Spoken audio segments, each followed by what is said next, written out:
In the fall of 1991, 6 firemen from the Pierce Township Fire Department were called out to the intersections of Merwin 10 Mile and White Oak on what they initially believed to be a routine run. But as you're going to see from our report, what they saw and did that night was anything but routine. According to the primary claimant, Clermont County resident Mr. Louis Spears and the other fire crew responded to the scene of what they first thought was an automobile accident. Instead, they observed a mysterious object hovering 2 feet above the asphalt roadway. Spears gave his first interview about this unusual incident in 1997 and only recently agreed to go on camera with his bizarre claim. It came in as an auto accident, which is basically a code 16, which is an auto accident. Didn't say anything about injuries. Just said a car accident at this intersection, which is Merwin 10 Mile and White Oak.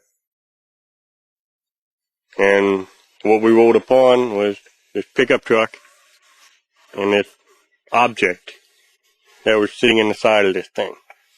It was a blue flame looking, like when a jet takes off, you know, the real hard blue flame that they hit when they take off of the planes or off the runways. It was that type of blue flame. I think the light hit him, to be totally honest with you, because it was in the middle of his truck. It looked like a tube to a point, like it came down to a cone area. And then up near the truck, you just really, you couldn't be sure because it was right up against it, I can get as close to that light and touch it, put my hands on it, and it wouldn't have hurt you. We didn't know whether to pull a hose on it. We didn't know what to do. Out of us people that were there, we're the only ones that seen it.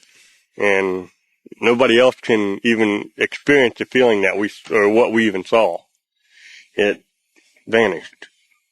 Like, just faded away. I mean, it just got real dim, and then gone. Like energy was gone out of it. Like if you turn off a generator and you see them old-fashioned light bulbs where they just slowly take the glow out of it. In preparation for this report, we were indeed able to confirm that Louis Spears was with the Pierce Township Fire Department in 1991. We also launched a major investigation into the alleged events, hoping to find support for this bizarre claim. During our course of investigation, we have talked to local fire and police departments, we have talked to political officials, residents, and family members in and around the area of the alleged incident. Of the many people contacted, I spoke with several who gave interesting information, and one person provided conflicting testimony about the alleged incident. In a key development that may give direct support to Spears' claim, I talked with 2 people who recall an event similar to that which Spears described, both of them formerly with the Pierce Township Fire Department. There was 2 or 3 of them, other firemen besides me, in the firehouse that night. And the light in the road, a big, like a ball. I don't know, some of the firemen were leery of it. I was too. I didn't, when you get around it, I didn't know what it could be. It was weird, I know that. Not that far off the road. It's an iron ball-like thing. One former fire official whose credentials have been independently verified and whose confidentiality we will protect told us he submitted a written report regarding a strange glowing object in the roadway. I had to write it. I didn't type it. And for the township, what they did with it, but they didn't pay attention. One informant, first denying the event ever took place, went on to recount his observations of an unusual light in the road while stressing that he did not want any involvement in this investigation whatsoever.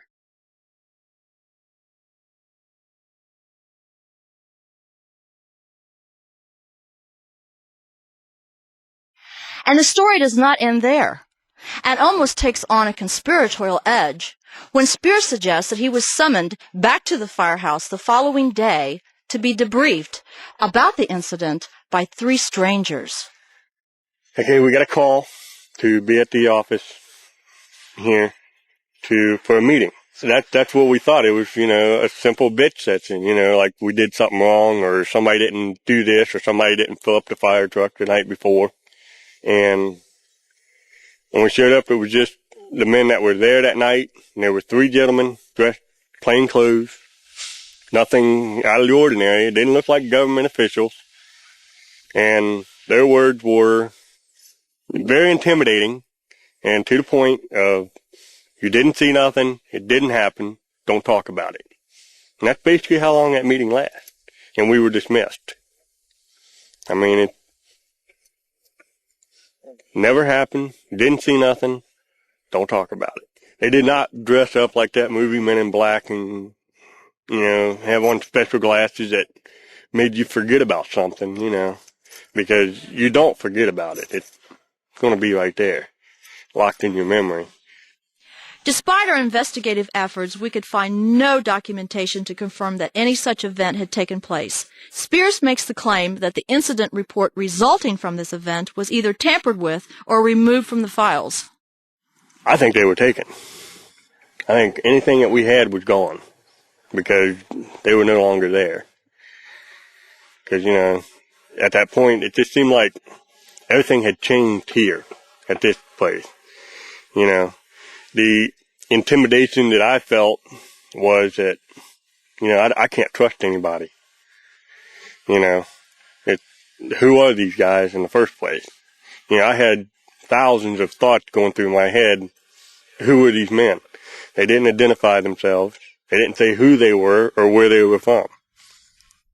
Who were these 3 men that were alleged to have been here at the Pierce Township Fire Department in 1991? And is there any record of this event? Am I worried about it? No. I mean, this happened back in 1991. What's the date now? 10 years later. I mean, do these 3 men even exist anymore? I don't know. Why? Why not? I mean, if it's something that needs to be investigated to find out truth about things, so let it be. Can't hide everything.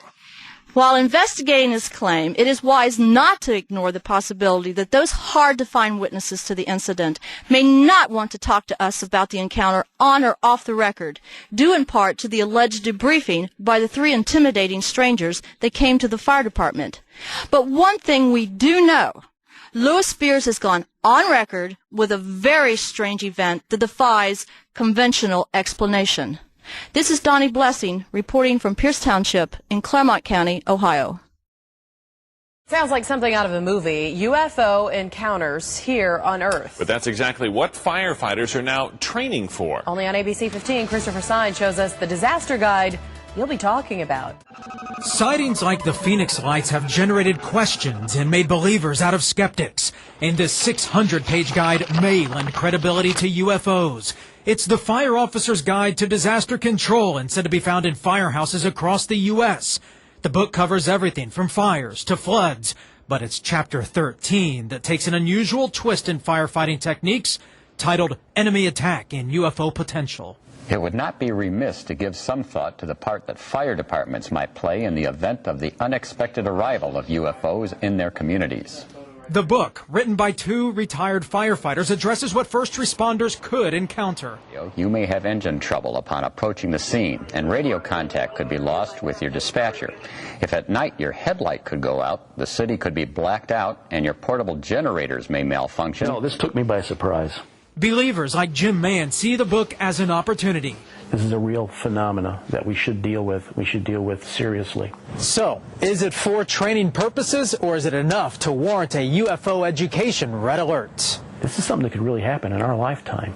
It even asks, how do you treat injured aliens? Are first responders aware of the potential physical injuries? Some fire chiefs have little confidence in disaster plans, especially those dealing with UFOs or enemy attack.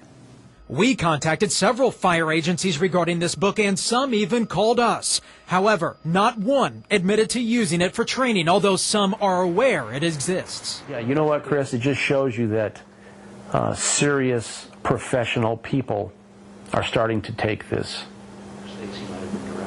whole subject of UFOs and ETs. They're starting to take this seriously.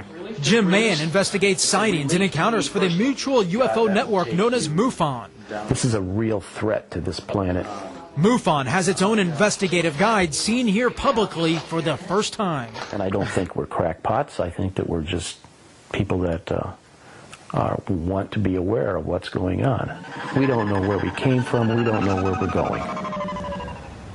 And one of the authors of this book says many people miss the point regarding that chapter in UFOs, saying previously, quote, whether they exist or not is not the issue. It's the perceived existence which creates the potential for panic, injury, and even death. We tell them, don't touch, don't come in contact with, isolate, be friendly, be solicitous, display no hostility, and take very good precaution that we do not become involved if we do not have to. William Kramer is a district fire chief in Cincinnati, Ohio, who has literally written the book on what to do in the event of a UFO crash. It's part of the Fire Officer's Guide to Disaster Control, a training manual used in all 50 states and reportedly endorsed by FEMA. As far as we know, this is the first time this subject of unidentified flying objects, has actually been incorporated into a larger full-length text that's being used in a very serious way by the nation's fire officials. But why does Chief Kramer believe that a chapter on flying saucers is essential to his disaster training textbook? One of the reasons is the obvious real panic that exists when people feel they're being threatened by some unexplained phenomenon, including UFOs. It's very possible that an alien visitor could wreak some sort of havoc on a given populace. When sightings ask FEMA, the Federal Emergency Management Agency, to comment on the manual's Chapter 13, the UFO chapter, their response was typically terse, stating FEMA does not endorse or embrace the information in that chapter. But Sightings has learned through FEMA's own Disaster Defense Planning Guide that the agency not only assigns Chapter 13 of the Disaster Control Manual as required reading, but also tests its own disaster officials on its contents. One of the reasons there's probably a government cover-up is that the whole world order would change if we suddenly realized we are not alone. Our entire social order is based on the fact that we are the whole sum total of life's existence right here on this planet. After an exhaustive search, the only official document we've found that acknowledges the potential threat of UFOs is this: a firefighter training manual endorsed by FEMA. I think that this is the first time the subject of unidentified flying objects has been included as a serious subject in a larger technical manual. Most of the information in this chapter is borrowed heavily upon some Defense Department documentation that explains what to do in the event of an encounter with an alien being. Since 1947, there have been over 26,000 reported sightings of UFOs in the U.S. alone. The number of sightings that go unreported is estimated to be over 15 million.